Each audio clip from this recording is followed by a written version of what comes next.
Hello friends, my self Anurag Yadav. और mic में आवाज़ जा रही होगी, इसकी कोई गारंटी नहीं है क्योंकि मैं परेशान हो गया हूँ। कम से पिछले आधे घंटे से मैं परेशान हो गया हूँ। वीडियो बनाता हूँ फिर पता लगता माइक ही नहीं पकड़ा है, तो मैं बहुत परेशान हो गया हूँ। ठीक है, तो अब मुझ में एनर्जी नहीं है कि मैं फिर से बनाऊँगा वीडियो।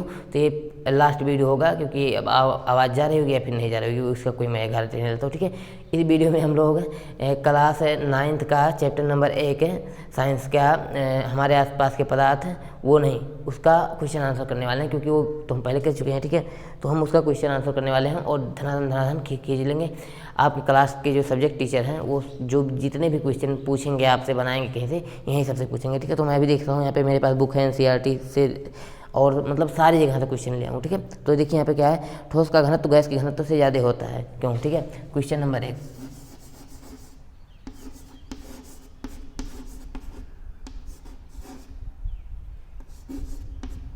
क्वेश्चन है। ठीक है, क्वेश्चन है क्या है कि ठोस का घनत्व गैस के घनत्व से क्यों ज़्यादा होता है। ठीक है, तो पहले देखिए ये ठोस है, ये है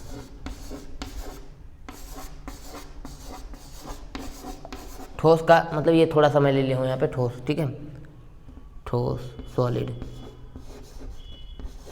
ठीक है, और ये क्या गैस है, ये है क्या गैस।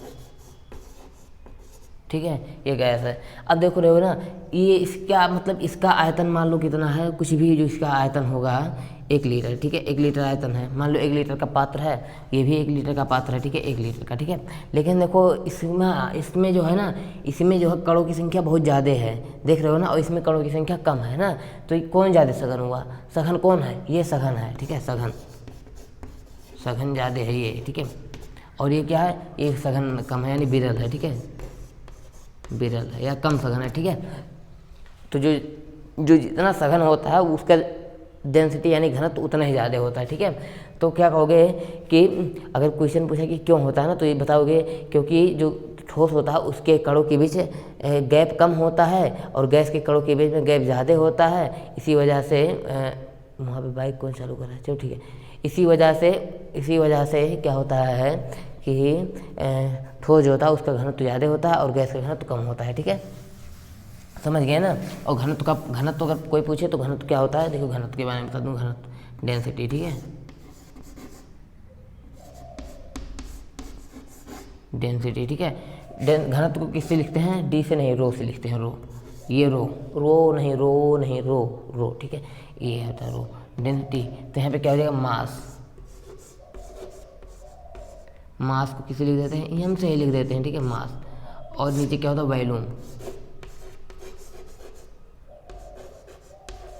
इसे क्या लिखते हैं, V से लिखते हैं। ठीक है, तो रो इक्वल टू M/V। ठीक है, द्रव्यमान बटे आयतन। ठीक है, घनत्व बराबर। ठीक है, तो ये होता है ना, घनत्व बराबर द्रव्यमान बटे आयतन। ठीक है, ये समझ गए ना ये। तो क्या अगर इसका परिभाषा कोई पूछे घनत्व क्या होता है ना, तो एकांक आयतन में उपस्थित द्रव्यमान को क्या कहते हैं, घनत्व कहते हैं। एक किसी भी वस्तु के एकांक आयतन में उपस्थित द्रव्यमान को क्या कहते हैं, उस वस्तु का घनत्व कहते हैं। ठीक है, तो ये होगा क्वेश्चन नंबर 1, समझ में आ गया ना। दूसरा क्वेश्चन देखते हैं, जब पानी में नमक डालते हैं तो नमक पानी में कहाँ चला जाता है। ठीक है, तो क्वेश्चन नंबर क्या है, 2।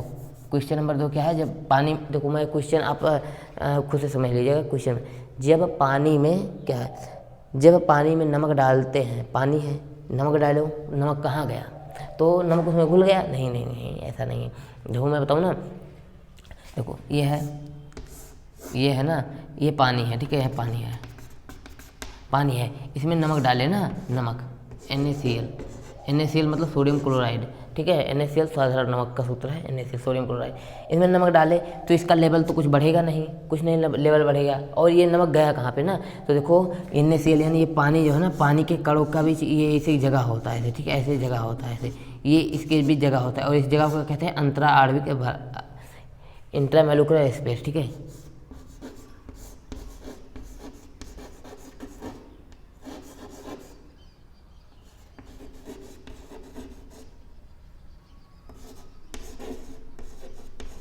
Intermolecular space. ठीक है, मतलब अंतरा आणविक स्थान। ठीक है, तो इसके बीच जो ये इनके बीच जो गैप होता है ना, इसे क्या कहते हैं, अंतराणविक स्थान। ठीक है, अब ये देखिए इसके बीच में जब NaCl के कण आते हैं ना ये, तो इसके बीच में ऐसे ऐसे यहीं पे बैठ जाते हैं। ठीक है, इसी के बीच में मिल जाते हैं। ठीक है, तो इसी से पता चलता है कि पदार्थ के कण बहुत छोटे होते हैं, क्योंकि ये यहाँ पे आके बैठ गए और पदार्थ के कणों के बीच में खाली स्थान पाया जाता है, इसे क्या कहते हैं, अंतराणविक स्थान। ठीक है, तो यहीं पे आके वो बैठ जाते हैं, मतलब कहीं पे जाते नहीं, यहाँ पे आके बैठ जाते हैं। ठीक है, तो ऐसा होता है, और यहाँ पे खाली जगह पे बैठ जाते हैं तो वहाँ का मतलब क्या कहते हैं, उसका लेवल भी नहीं बढ़ता। ठीक है, और क्या होता है, पदार्थ का वह कौन सा रूप है जो सबसे ज़्यादा संपीड़ित है। पदार्थ का वह कौन सा रूप है जो सबसे ज़्यादा संपीड़ित है, तो संपीड़ित कौन ज़्यादा होगा, जिसके बीच में ज़्यादा जगह होगा। देखो मैं बताऊँ ना, अब मान लो 3 बस है, मैं एग्जाम्पल से इसे समझाता हूँ। मान लो 3 बस है ना, तो एक बस में 4 लड़के खाली बैठे हैं, 4 लड़के खाली बैठी हैं। ठीक है, लड़कियां बैठी हैं, हालांकि लड़के तो कभी कुछ समय बैठे जाते हैं, लड़कियां को नखरे ज़्यादा आते हैं, तो लड़कियां कहती हैं कि नहीं, हम चारों ही बैठेंगी सिर्फ बस में।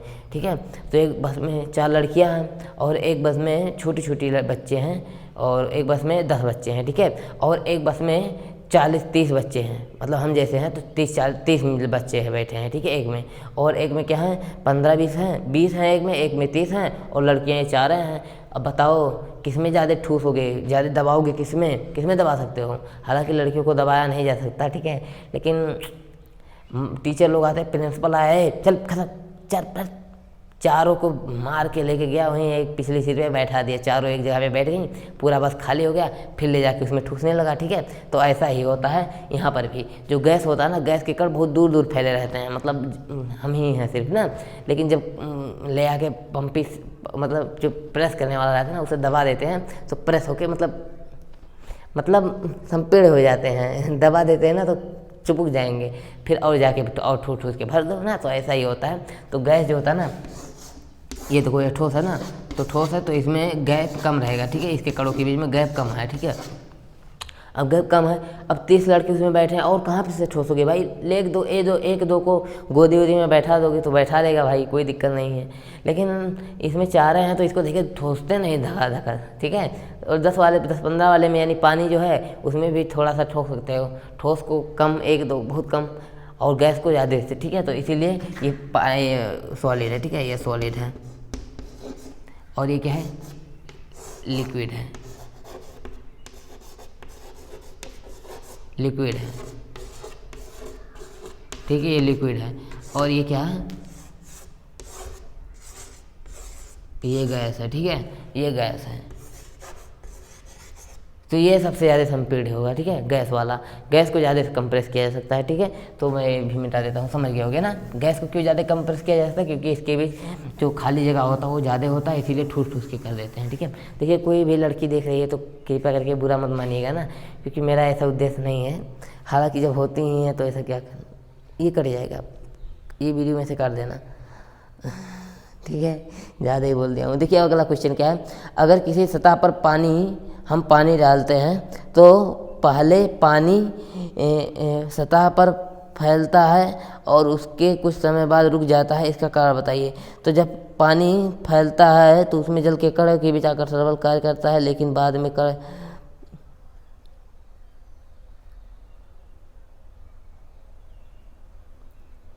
फिर से, अगर किसी सतह पर हम पानी डालते हैं तो पहले पानी सतह पर फैल जाता है और फिर कुछ समय बाद रुक जाता है, इसका क्या कारण है। तो जब पानी फैलता है तो उस समय जल के कणों के बीच आकर्षण बल कार्य करता है, लेकिन बाद में जल के कण और शहद के कण के बीच आकर्षण बल लगने लगता है। शहद कहाँ से आ गया बे इसमें। चलो ये क्वेश्चन पोस्टपोन करते हैं, ये क्वेश्चन ही गलत लिखा है। ठीक है, अब काटना तो पड़ेगा नहीं, तो मतलब इसमें कोई दिक्कत नहीं है। देखो यहाँ से स्टार्ट करते हैं। ठीक है, यहाँ से हटाओ। ठीक है, अब यहाँ पे देखते हैं पानी क्या है, ठोस, द्रव या गैस। पानी क्या है, पता नहीं, कोई सा क्वेश्चन है। तीसरा क्वेश्चन, ठीक है, तीसरा क्वेश्चन, पानी क्या है। पानी क्या है, पानी यही जो है, पानी क्या है, ठोस, द्रव या गैस। तो आप इसलिए द्रव है। ठीक है, जानते होगे पानी क्या है, द्रव है। बादाम शीतल पेय प्रेम मैत्री में पदार्थ को चुनिए। तो बादाम जो है ये क्या है अपना क्या है, बादाम जो है ये पदार्थ है, प्रेम प्रेम है, प्रेम पदार्थ है, प्रेम पदार्थ है, छू सकते हो, देख सकते हो, अनुभव कर सकते हो। प्रेम अंधा होता है, समझे ना, प्रेम व्रेम मत करना, ठीक है। और प्रेम व्रेम कुछ भी नहीं होता, पदार्थ कुछ भी नहीं होता है, बेकार का चीज़ होता है, ठीक है। अब क्या है, क्या पदार्थ कणों से मिलकर बना है? जी हाँ, पदार्थ कणों से मिलकर बना है, छोटे छोटे कणों से मिलकर बना है, ठीक है। ये देखिए इसे गदा गदा उड़ रहा है ना, तो ये क्या है, इसके कण हैं, इनसे मिलकर बना है, ठीक है। और क्या है, क्या कणों के बीच रिक्त स्थान होता है? जी हाँ, पदार्थ के कणों के बीच रिक्त स्थान होता है। क्यों नहीं होता है? कि जब पानी होता है भाई, जब पानी है, पानी में NaCl डालते हैं तो NaCl मतलब साधारण नमक के कण कहाँ पे जाते हैं, तो उसी की रिक्त स्थान में चुभ जाते हैं, मतलब घुस जाते हैं, ठीक है। और कंप्रेस भी गैस को कंप्रेस करते हैं, तो कैसे क्यों करते हैं? क्योंकि उसके बीच का जो है वो घट बढ़ जाता है। और संपीड़न मतलब दाब दे के अवस्था में परिवर्तन किया जा सकता है। ऐसे पढ़े हैं ना कि गैस को अगर दबाओगे तो लिक्विड में चेंज हो जाएगा, और लिक्विड को दबाओगे तो सॉलिड में चेंज हो जाएगा, ठीक है। हाँ, तो दाब से अवस्था में पदार्थ के भी चेंज किया जा सकता है, ठीक है। पदार्थ किस अवस्था में कणों के बीच रिक्त स्थान नगण्य होता है? तो ठोस अवस्था में पदार्थ के कणों के बीच रिक्त स्थान नगण्य होता है। और जब रिक्त स्थान नहीं होगा तो उसे संपीड़न भी नहीं किया जा सकता, मतलब कंप्रेस भी नहीं किया जा सकता, ठीक है। तो संपीड़न और मतलब कणों के बीच रिक्त स्थान कम होता है तो उनका संपीड़न भी कम होता है, ठीक है। पदार्थ की कितनी अवस्थाएं होती हैं? तो पदार्थ की 5 अवस्थाएं होती हैं, लेकिन मुख्य रूप से 3 अवस्थाएं होती हैं, ठोस, द्रव एवं गैस, ठीक है। अब क्या पदार्थ के कण एक दूसरे को आकर्षित करते हैं? हाँ या नहीं? देखिए आप इसके पहले वाले वीडियो देखे होंगे ना, तो सारे क्वेश्चन आप खुद बना लेंगे। पदार्थ के कण एक दूसरे को आकर्षित करते हैं, हाँ सही है, करते हैं। क्यों करते हैं, कैसे करते हैं? देखिए पदार्थ के कण एक दूसरे को आकर्षित करते हैं, कैसे करते हैं? उदाहरण देखिए, जब आप पानी चलाते हैं ना, तो पानी जब चलाओगे ना ऐसे, तो पानी आता है ऊपर से नीचे, फिर ऐसे हाथ लगा दिए तो उतनी देर नहीं लगेगा, फिर नीचे पकड़ के मतलब आकर्षित करने लगता है, ठीक है।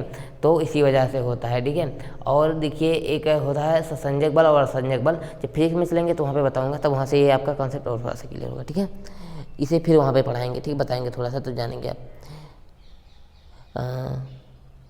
वाष्पन क्या है, ठीक है। तो वाष्पन क्या है, तो यानी वेपोराइजेशन क्या है, ठीक है। वाष्पीकरण क्या है, तो यह वाष्पीकरण क्या है, यह द्रव की सतह पर होने वाली एक ऐसी प्रक्रिया है जिसमें द्रव देखिए, ये द्रव पदार्थ का ही वाष्पन होता है, द्रव पदार्थ का ही वाष्पन होता है, मतलब जो द्रव अवस्था में रहता है पदार्थ उसी का वाष्पन होता है, ठीक है। तो द्रव की सतह मतलब द्रव पानी भरा है कोई बाल्टी वाल्टी में, कोई पात्र में, उसके ऊपर जो सतह होती है ऊपर वाली, वही तो यह द्रव की सतह यानी ऊपर वाले पे नीचे वाला है, ऊपर द्रव की सतह के ऊपर होने वाली ऐसी प्रक्रिया है जो मतलब द्रव का क्वथनांक होता है, मतलब बॉइलिंग पॉइंट ना, तो क्वथनांक के नीचे ही ताप, मतलब जल का क्वथनांक कितना होता है 100 डिग्री सेंटीग्रेड, यानी कि 90, 95, 80, 85 इसी पे, ठीक है।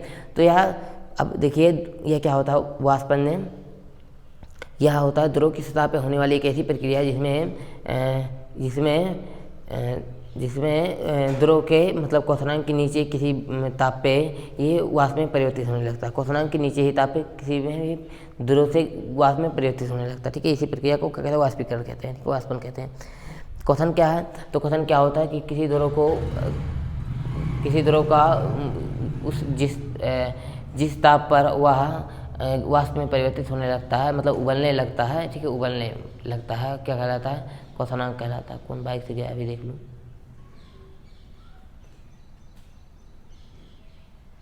पता नहीं कौन था, ठीक है, जाने दो। तो अब फिर उसके बाद क्या है, वाष्पीकरण को प्रभावित करने वाले 2 कारकों के नाम लिखे। तो वाष्पीकरण को प्रभावित करने वाले 2 कारक कौन कौन से हुए? सतह का क्षेत्रफल, सतह का क्षेत्रफल जब ज़्यादा रहेगा, कपड़ा आप सुखाते हो तो अगर फैला के सुखाओगे तो जल्दी सूख जाएगा, और इसे मुँह के रख दोगे तो कम सूखेगा, मतलब लेट सूखेगा, ठीक है। सतह के क्षेत्रफल पे हो गया। और वायु की तीव्रता पे, मतलब वायु जो होता है, वायु में नमी होगी तो इससे भी प्रभावित होगा, मतलब यार नमी होगी वायु में तो मतलब धीमे धीमे सूखेगा, मतलब सूखे हुए बहुत लेट से सूखेगा, ठीक है। तो ये 2 कारण आप लिख लेना, ठीक है। बाकी और भी हैं जो मतलब वायु की गति है या फिर धूप में है, मतलब धूप ज़्यादा होगा तो वैसा होता है ना, आपको लिख देना, ठीक है। फिर क्या है, ठोस के 2 गुणों को बताइए, ठीक है ना। ठोस के 2 गुण बताइए, तो ठोस के 2 गुण क्या बताएंगे? इसमें संपीड़ितता कम होती है ठोस में, ठीक है, ना के बराबर होती है। ठोस के कणों के बीच में खाली स्थान बहुत कम होता है, और ठोस के कणों के बीच आकर्षण बल बहुत ज़्यादा होता है, और ठोस जो होते दृढ़ होते हैं, और ठोस जो होता है इसका आकार और आयतन दोनों निश्चित होता है। तो ऐसे ऐसे बता के लिख दोगे ना, ठीक है। फिर देखिए दोनों के 2 गुण लिखे तो दोनों के भी 2 गुण लिख दीजिएगा। क्या कहोगे, इसका आकार अनिश्चित होता है जबकि आयतन इसका निश्चित होता है दोनों का। और क्या होता है, दोनों के कण जो होते हैं ठोस से कणों के बीच में जो खाली स्थान होता है ठोस की तुलना में ज़्यादा और गैस की तुलना में कम होता है। ठीक है, इसी प्रकार से कणों के बीच आकर्षण बल ठोस की तुलना में कम और गैस की तुलना में अधिक होता है। ठीक है, ऐसे लिख दोगे ना, बस ऐसा हो गया। फिर किसका घनत्व उच्च होता है, ठोस, द्रव या गैस? तो मैंने अभी बताया कि ठोस जो होता है उसका घनत्व उच्च होगा। क्यों? क्योंकि उसके कण पास पास होते हैं। और द्रव का जो घनत्व होता है वो ठोस से कम होता है और गैस का घनत्व सबसे कम होता है। ठीक है, मैंने बताया ना अभी बस वाला एग्जाम्पल लिया कि लड़कियां ये गैस हो गई और जो और 10-20 बच्चे हैं वो क्या हो गए, द्रव हो गए, और जिसमें 30-40 भर दिए वो क्या हो गए, ठोस हो गए। ठीक है, ऐसा है। और उसमें घनत्व भी आप समझ गए ना। अब देखिए किसमें बढ़ने का गुण होता है, ठोस या द्रव? मतलब किसमें बहने का गुण होता है, बढ़ने लिख दिया। बुक बहुत ख़राब है, बहुत मिस प्रिंटिंग है। ठीक है, किसमें बहने का गुण होता है, तो द्रव में बहने का गुण होता है। और किसी भी पदार्थ के बहने के गुण को क्या कहते हैं, तरलता। मतलब तरल क्या होता है, देखो तरल के बारे में भी जान लीजिए। अभी आप फ्लूइड वाला चैप्टर पढ़ेंगे 11 में, ठीक है, फिजिक्स में है, तो मैं अभी बता देता हूँ। तरल जो होता है ना, तरल पदार्थ मतलब बहना, कोई भी चीज़ जो बह जाए, पानी बहेगा, हवा बहेगा। ठीक है, तो सारे द्रव तरल होते हैं, लेकिन सारे तरल पदार्थ द्रव नहीं होते, क्योंकि तरल में द्रव और गैस दोनों आ जाते हैं। और द्रव तो सिर्फ पानी वानी यही सब होते हैं ना, और गैस बहते हैं, द्रव और गैस दोनों बहते हैं, तो यानी दोनों तरल होते हैं। ठीक है, जो बहता है वही तरल कहलाता है, समझ गए ना। फिर इसके बाद देखिए पदार्थ की परिभाषा दें तथा पदार्थ के 2 गुण उदाहरण दें। ठीक है, तो पदार्थ की परिभाषा क्या हो जाएगा, पदार्थ कोई भी चीज़ हमारे आसपास उपस्थित कोई भी चीज़ जो जिसमें द्रव्यमान होता है और जो स्थान घेरता है पदार्थ कहलाता है। और सारी चीज़ें बता दो, यही बुक बता दो और मेरी अनुराग सर की पैंट, ठीक है, बता देना। नहीं वो कद्दू कोहड़ा रखा है, ड्राम बता देना, ये बोर्ड बता देना, कुछ भी बता देना। ठीक है, उदाहरण में। और ठोस की 3 विशेषताएं लिखिए, तो अभी 2 बताया, 3 उसी में बता देना। ठीक है, बता लोगे ना। इनके बीच आकर्षण बल ज़्यादा होता है, कणों के बीच फिर खाली जगह कम होता है, ऐसा। ठीक है, फिर ऐसा होता है। फिर उसके बाद क्या होता है, लिक्विड द्रव की 3 मतलब विशेषताएं। ठीक है, तो द्रव जो होता है ये बह सकता है ना, फ्लो कर सकता है। ठीक है, फिर इसका आयतन जो होता है निश्चित होता है, लेकिन आकार अनिश्चित होता है। ठीक है, और इसे कंप्रेस बहुत कम किया जा सकता है। ठीक है, और द्रव बस ऐसे बता देना। और भी ठीक है, ऐसे इसमें बता सकते हो द्रव के गुण में कि मतलब इसके जो कण के बीच आकर्षण बल होता है ठोस की तुलना में कम और गैस की तुलना में ज़्यादा होता है। ठीक है, फिर उसके बाद क्या होता है, ठोस और द्रव में कोई 3 अंतर दें, तो ये वाला आप दे दीजिएगा, क्योंकि ठोस, द्रव और गैस के बीच, कणों के बीच में मैंने बताया मतलब 3 विशेषताएं बता दिया, तो वही आप लिख दीजिएगा, तीनों का अंतर हो गया। ठीक है, फिर द्रव का वाष्पन कैसे होता है, तो द्रव का वाष्पन कैसे होता है आप जानते हो। आप इसको चेक करने के लिए आप किसी में ले जाके रख दीजिएगा, मतलब कहीं पे पानी को ले जाके रख दीजिए धूप में, वहाँ से वाष्प में मतलब देखेंगे थोड़ी देर बाद में कि वहाँ से पानी गायब हो गया, कहाँ गया पानी, तो ये वाष्प के रूप में उड़ गया। ठीक है, तो वाष्पन मैंने अभी बताया कि क्या होता है कि यह द्रव की सतह पे होने वाली एक ऐसी प्रक्रिया है जिसमें द्रव के क्वथनांक के नीचे किसी भी ताप पर ये वाष्प में द्रव जो वाष्प में परिवर्तित होने लगता है, यह प्रक्रिया क्या कहलाती है, वाष्पीकरण कहलाती है। ठीक है, और क्या होता है, और क्वेश्चन देखें, पदार्थ की चतुर्थ अवस्था का वर्णन कीजिए। तो पदार्थ की चतुर्थ अवस्था क्या है, प्लाज्मा होती है। ठीक है, तो प्लाज्मा और बोन-आइंस्टाइन कंडेंसर के बारे में मैंने आपको बताया डिटेल में, वहीं पे देख लीजिए। ठीक है, गर्मियों में हमें किस तरह के कपड़े पहनने चाहिए, तो गर्मियों में हमें कपड़े किस तरह के पहनने चाहिए, तो अब देखिए सारे मतलब मौसम के हिसाब से कपड़े पहनने चाहिए ना। अब अभी तो स्वेटर, गर्मी में स्वेटर पहनोगे तो जाहिर सी बात है दिक्कत होगी, और ठंडी में बंडी पहन के घूमोगे तो भी दिक्कत होगी ना, तो ऐसा होता है ना। तो जैसे देखिए जो ये क्या कहते हैं, गर्मी होती है तो गर्मी में हमें खुले ढीले कपड़े पहनने चाहिए और सूती टाइप के कपड़े पहनने चाहिए। सूती का टाइप के कपड़े क्यों पहनने चाहिए, क्योंकि जो सूती होता है ना, सूती वस्त्र, वो हमारे पसीने जो होते हैं उसको एब्जॉर्ब कर लेता है, अवशोषित कर लेता है। ठीक है, फिर उसके बाद जो होता है कि अवशोषित कर लिया, फिर उसके बाद जब धूप लगेगा,